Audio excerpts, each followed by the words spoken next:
I'm Josh. Welcome to This Week in SIGT. This is our weekly recap of all things Southern Illinois gun talk and Southern Illinois trader. Mostly talk. We'll start with announcements. First off, Fun of the Gun Day, June 27th, Pond Creek Shooting Range in Heron. This will be our all-day event, free event for all of our members. We'll have contest prizes, giveaways, meet and greets, and all kinds of fun that day. We'll be posting in the next couple days, or roughly this week sometime, all the contests we'll be doing and how they'll be structured and what times of the day you can expect them to be taking place on, so you can anticipate what time you want to get there. Each one of us admin are going to run a different contest. So be watching for that stuff to come really soon. Again, this is a free event for all of our members. We have been seeing it posted on some of the other pages, some of the other gun and trader pages in the Southern Illinois area, and that's cool. But remember, you need to be a member of Southern Illinois Gun Talk or Southern Illinois Gun Trader to attend the event. Be sure everybody that's sharing that is. And remember, Southern Illinois Gun Trader is a secret group. You can't find it if you're not a member. If you go searching for it, you won't be able to find it. You can find Talk, and if you don't have a friend that's already in SIGT, you can request membership through Talk. Somebody will get around to you. You'll probably have to friend someone so that they can invite you into the group. That's totally doable. But remember, SIGT is a hidden group, secret group, and you can't just find it. So we got to bring them. If we're bringing in more members, the only way to do it is through you guys and us. So make sure you're remembering that. The prizes for the Fun of the Gun Day, we got some video of it here. Those were donated by various different establishments in the area, and we really appreciate everybody's donations. I got a list of them here in no particular order: MTO, Pro Gun, Five Rings Armory, Tombstone, and Wild Dave's. And of course, Pond Creek is donating the range on behalf of the members. So thank you very much, Pond Creek, and the Vape Shop and Third Monkey Tactical, who's sponsoring it. Again, they have CCL classes coming up on a couple weekends over the next couple weeks. So here are those. Thank you very much, Third Monkey Tactical. But we can get right on into the rest of it. All the good, bad, and terrible stuff that happens in Talk over the week. No, not yet. Go away.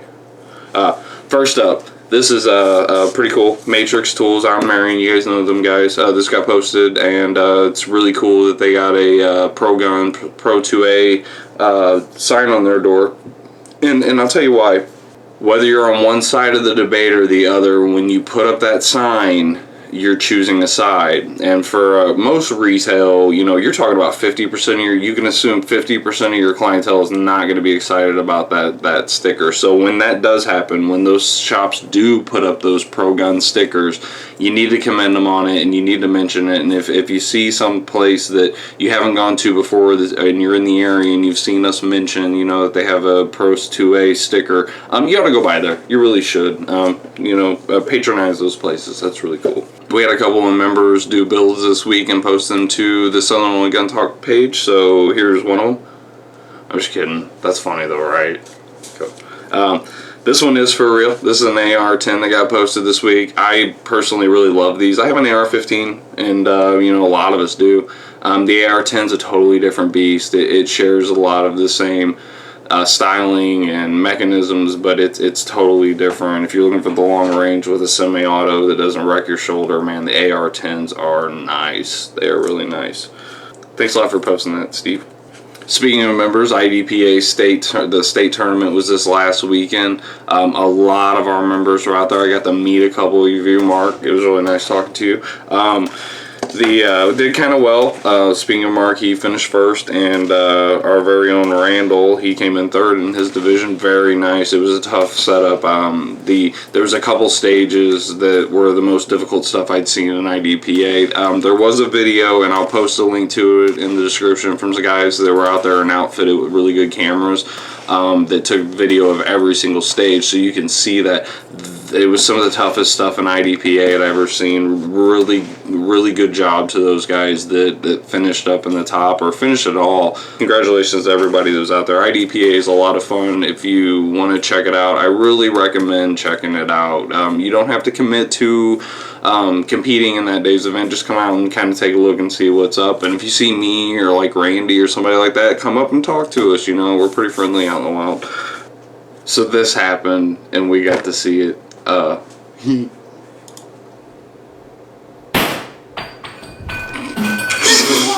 doesn't fucking love you!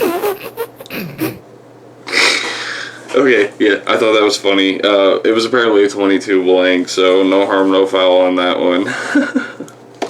Alright, next up, Tom went to Gander this week, and you know, there's the Gander bashing is apparently a thing now. I see a couple guys defending them, and I think it's a good thing that we have it around, personally, just so it's another option, and, you know, it keeps everybody honest. But, yeah, he apparently waited in line for, like, a long time to, or not in line, but at the counter, waiting for somebody to try to check him out when he was picking up stuff, so that's kind of sucky. But, they, you know, growing pains, I'm sure. This video.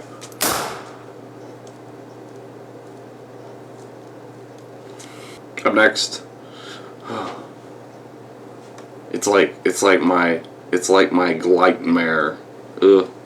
Glock, Glock, Glock, Glock, Glock. Yeah, those are all Glock 43s. Somebody posted that this week. Link in the description if you got something to say about it. Be advised, the next image has graphic content. There it is. Okay. Wow. You know, when I was a kid, they used to say that those, the train conductors had those guns with them that would shoot those at kids that were trespassing on the tracks. We never ventured all the way into, like, the train yards and stuff, but we cut across the tracks in Grand as a kid, and, yeah, if that was my mom would have been mad. My mom would have been mad. Speaking of moms. So I had my attorney stop by to look over SB 836, the law that is, the bill that is currently on its way to the governor's desk to be signed off on. It was actually a positive bill for us gun guys. It was just clarifying some of the things that need clarified, and some common sense house cleaning. House cleaning is about the best way I can describe it. So here's my attorney. Okay, State Bill 836. Couple changes to the Concealed Carry Act, the FOID Act, and then there's a criminal code change at the end. Alright, so first one up, State Bill 836. The first part of it is limits the waiver of privacy rights regarding the concealed carry application to only those records pertinent to obtaining a concealed carry license. It means when you sign that waiver of privacy for them to do an investigation for you, they can't just tear through all your stuff, just the stuff that's pertinent to you obtaining your CCL. So that's pretty cool. Everything in here is reasonable. Alright. Clarifies that if a concealed carry licensee presents their CCL during a law enforcement investigative stop, any stop, that it is presumed they are carrying a firearm. So that's just to kind of cover them. It means the cops can assume you have a gun on you if you have a CCL when you present it at a stop. That's legal wordings to cover their side, but there's nothing really wrong with that. Clarifies the definition of mental disability as it pertains to persons seeking a concealed carry license. Apparently they're not happy with the way that word's interpreted. Situations have occurred where it's came up in the news that somebody was seeking, you know, help about depression or something like that and lost their gun rights as a result, and this is, I believe this wording is to try to kind of help that out a little bit so people don't have that experience. So it changes the legal definition of mental disability. Alright, next. Eliminates the requirement that a licensee unload his or her firearm when storing or retrieving a firearm from the trunk of their vehicle. That's pretty self-explanatory. You don't have to unload it. Alright, provides that emergency service personnel may ask anyone lawfully carrying a firearm to secure their firearm for the duration of a contact. It just means that if EMTs, first responders, firefighters, cops, if they're on the scene, they can ask you to secure your weapon without violating any of your rights or anything like that. So they can, you know, that's pretty reasonable. They can ask you to put your stuff away.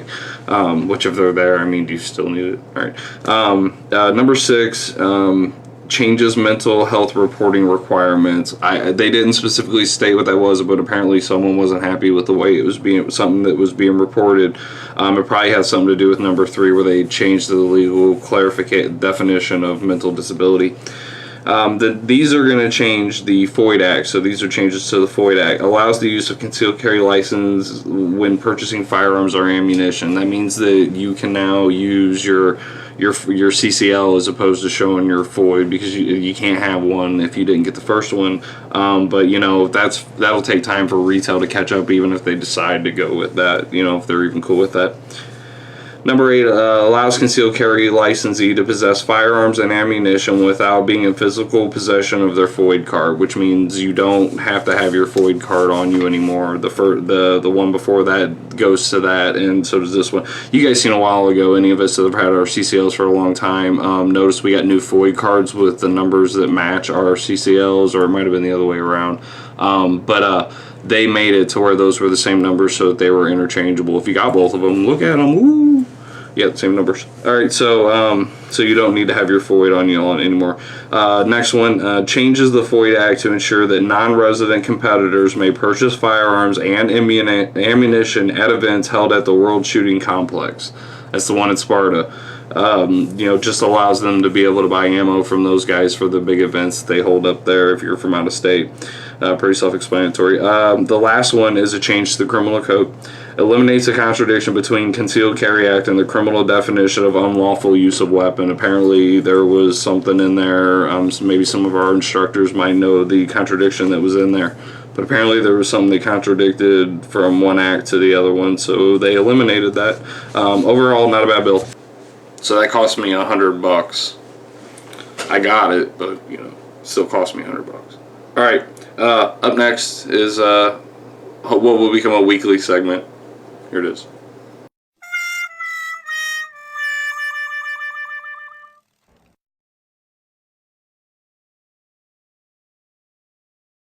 I posted a comment earlier this week about the fact that I don't leave unloaded guns lying around.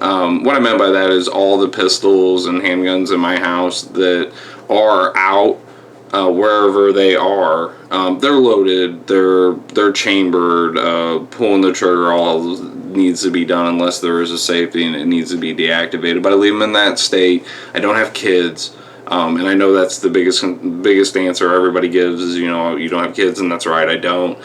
So I do leave a lot of the guns lying around and in their various positions and on display, loaded and ready to go. The only exception to that is the AR-15. I don't load that in the house, unless I would ever need to use it in the house, but I wouldn't load it in the house if I didn't need to. It's just too lethal. Don't ding me for that, guys. It's too potentially damaging of a round for home use. I do consider that particular weapon to be more of a sporting weapon anyways. I take it out and I don't ever train with it in the sense that I'm going to need to defend myself with it, but I do, you know, play with it, and it is a sporting weapon for sure. But everything else is loaded, and then I totally respect the position and condition any of you guys leave yours in. We've all got our own reasons and spadas, Randy would say, about everything that we do, and that I respect that for everybody, and that's just how I leave mine. They're all loaded. Personally, the reason I do that is so that my wife, if she was to ever need to defend herself with one of these various weapons laying around, she knows, I know, every single one of them is ready to go.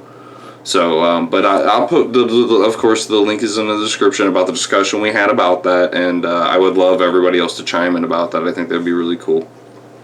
Okay, let's talk about it. So, one of our loyal admin fan club members posted this. It was funny. It was cool. I mean, it had a ton of likes. The thread's still going. I'll post a link to it in the description. Me, I'm a fancier of, you know, good Photoshop work. I mean, if you're going to do it, man, come correct.